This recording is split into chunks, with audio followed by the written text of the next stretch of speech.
What's up, y'all? It's Ty. In this video today, we're going to be going over talking about our top 10 shooting guards right now in NBA 2K26 MyTEAM. Now, most of these shooting guards you guys can go get right now. There's one card I do believe that's a hidden gem. The only reason I'm really including him is because you could have easily gotten him in Season 1 because he was flying out of those hidden gem packs. However, in Season 2, 2K hasn't given us any hidden gem packs, so it is what it is. As we do dive into our number 10, which is Grant Hill, smash that subscribe button. I appreciate all the support on the channel. You guys are amazing. Grant Hill, 84 3 ball, 89 speed, 6'8", badge-wise, 25 base badges. Yes, you got to apply some badges to make Grant Hill his best. Do I love Grant Hill?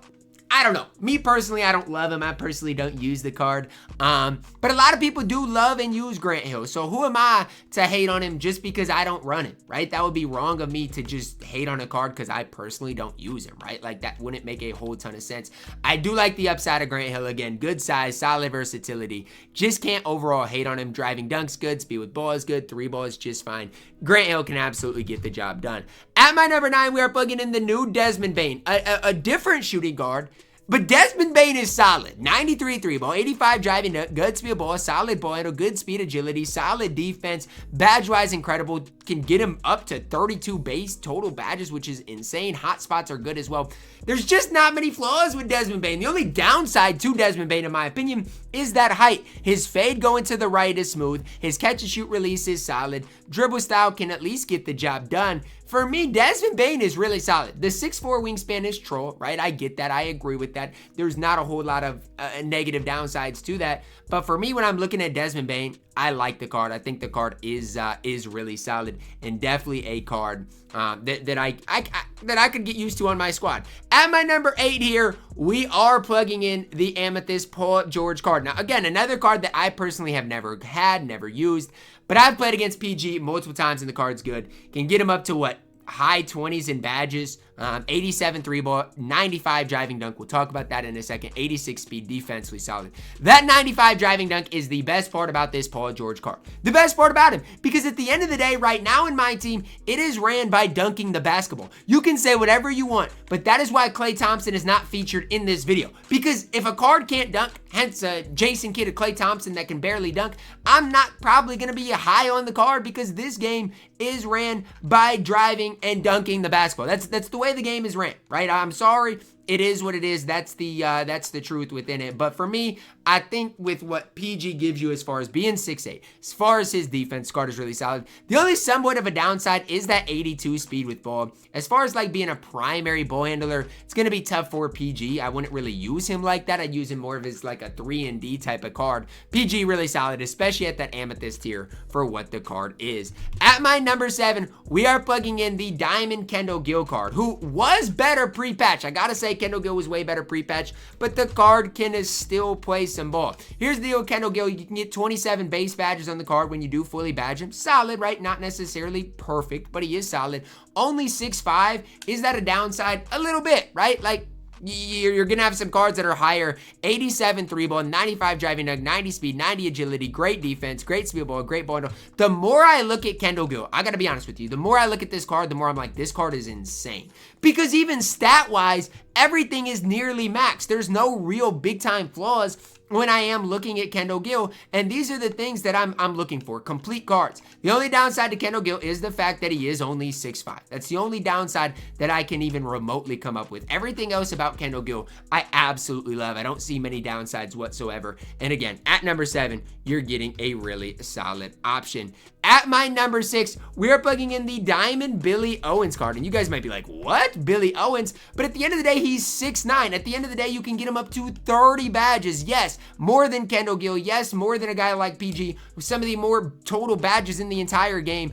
Only got an 83 ball, only got an 80 driving dunk. The speed with ball definitely is not that great, but defensively solid across the board, badge-wise solid across the board, and guess what? He's got Pro 2, which obviously, again, from 3, you're not shooting it, but from the midi with an 87 midi, you should be able to knock down that, midi enough. With hot spots from everywhere, you should be able to get the job done. For me, the main thing here with Billy Owens is he is 6'9". If he was 6'6", he wouldn't even make the video, honestly, because the three ball is not that high, the driving dunk's not that high. But because he is 6'9", because he's got hot spots from literally everywhere, especially from the mid-range area, which I think is insanely valuable at this stage, you gotta hype up Billy Owens. Hype means a lot on this game right now, and for me, Billy Owens gonna hold it down defensively, gonna be a really solid option, definitely a guy that I am pretty high on. Heading into my number 5, this is a card that I personally am running right now. It is the Diamond Andrew Wiggins. And I know you guys are going to be like, what? You are still running Andrew Wiggins, Ty? I thought he was off your team.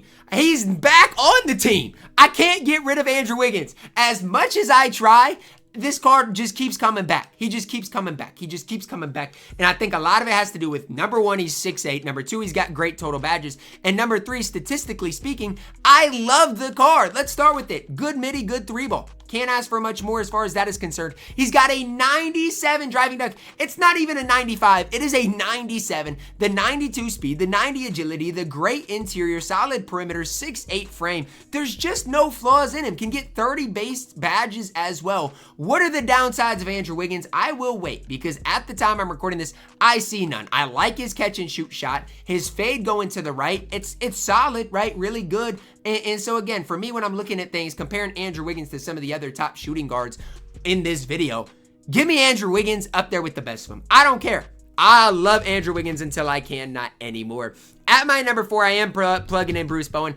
I personally run Bruce at the 3 instead of the 2, but I know if I don't include him in the shooting guard tier list or top 10 list, a lot of people are going to get upset, get mad at me. So that's where I'm at with Bruce. 23 base badges can get him up to 28. Look at the defense on Bruce Bowen. That is one thing nobody can ever take away from Bruce Bowen, is the fact that he is going to play immaculate defense for you guys. Nobody can take that away from him.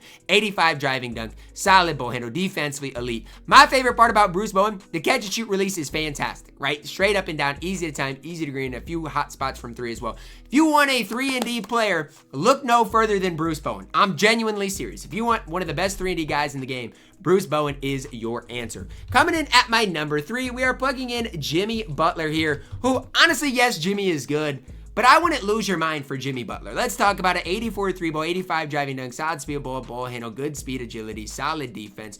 Not a whole lot of negative things I can say about him. You fully badge him, you're going to get the 31 base badges, which is solid. Again, you can't really say too many negative things about Jimmy Butler. The card's going to be solid for you guys. He is definitely going to be a card that can get the job done at you know, one of the very highest levels. And again, for me, 6'7", great defender. There's just not anything negative I can say. I will say this, though. Jimmy doesn't blow me away. His release is fine. His fade is fine. But there's nothing about Jimmy Butler, especially compared to Bruce Bowen, that really blows me away. The reason I'm higher on Jimmy Butler compared to Bruce Bowen is really because of the total badges, right? If it wasn't for the more total badges, I don't even know if I would be higher on him, genuinely. Like, I'm just being honest with you. Like, that's the only thing to me that puts Jimmy Butler above Bruce Bowen. Because guess what? Bruce is going to have a better catch and shoot release. Bruce is going to give you some things on the floor that are going to be better than Jimmy Butler. I still have Jimmy at number 3, one step higher. But again, I don't know if it's by much, to be honest with you guys. Coming in at my number 2, and it pains me to put him here, is Scottie Pippen. Also, side note, T-Mac is not on here. Why? Because nobody's got T-Mac. People have Scottie Pippen. Really, nobody has T-Mac. Where would T-Mac be? T-Mac would be at number 3. So if you got T-Mac, he would be one step below a guy like Scottie Pippen. But let's look at Scottie. 6'8", 7-foot wingspan. Fully badged, you're looking at 29, but look at the defense of Scottie. It's one of the things like nobody can take away from cards is how well they can defend. Meanwhile, Scottie's 6'8", he's got a 95 driving dunk, a 94 3-ball. Like, statistically speaking, you're not going to find better than Scottie Pippen. You're just not. I mean, genuinely speaking, I guess you are, because my number 1 is probably better stat-wise. But I just love what Scottie provides. Now, the problem with Scottie is Pro 2 kind of got nerfed, so his fade is not as valuable as it once was, especially from 3. Combine that with the fact that, like, movement-wise, as far as, like, a primary ball handler, Scottie's fine. He can be that. But you got to use him as, like, a driving dunker more than a 300, and I just don't love that at this stage of the game. So I still like Scottie. I still think Scottie is elite. I just no longer think he's that best shooting guard in the game. I think he's close, but I just don't think he quite is that anymore. And it pains me because I locked in for Scottie. I got Scottie. And in my opinion, he no longer is that best shooting guard in the game. So who is? Dr. J. Julius Erving coming in as my best shooting guard in the game. And honestly, I think there's a gap between Julius Erving and Scottie Pippen. So if you're wondering, Ty, should I lock in Scottie Pippen? I like Scottie, but just realize Dr. J is better than him. So if I were y'all, I would just try somehow to get Dr. J instead of Scottie. I know he's more expensive, those types of things. But again, it's just I like Scottie more. So it is what it is. It's kind of the terms I've came to. And again, I've got Scottie Pippen. But when you're looking at Dr. J, he is 6'7". He's got a good frame. Defensively, he's going to be insanely good. There's just nothing bad you can say. Stat-wise, he's better than Scottie. At least close. The three ball is not quite as high, but his release is better. Again, defensively, just as good, if not better. Total badges, way better than Scottie, right? Scottie gets a total of what? Upper 20s. With Dr. J, you can get him mid-30s, right? You can get him 36 base badges, which is crazy. And that's something that obviously I think matters a lot. So Dr. J's got a better fade. Dr. J's got a better catch and shoot release. Dr. J even has a better driving dunk than Scottie. If you are looking for the best primary ball handler in the game, here you guys go. It is Julius Erving. And honestly, right now, I don't even know if it's close. Like, I got Dr. J up there with the best in the game as far as being a primary ball handler. This card is insanely good. And if you are looking for the best shooting guard in the game, it is Julius Erving right now. That is going to wrap it up for our top 10 shooting guards in NBA 2K26 MyTEAM today. Let me know your thoughts on this. Who is your favorite shooting guard? Who is the shooting guard that you guys are running right now?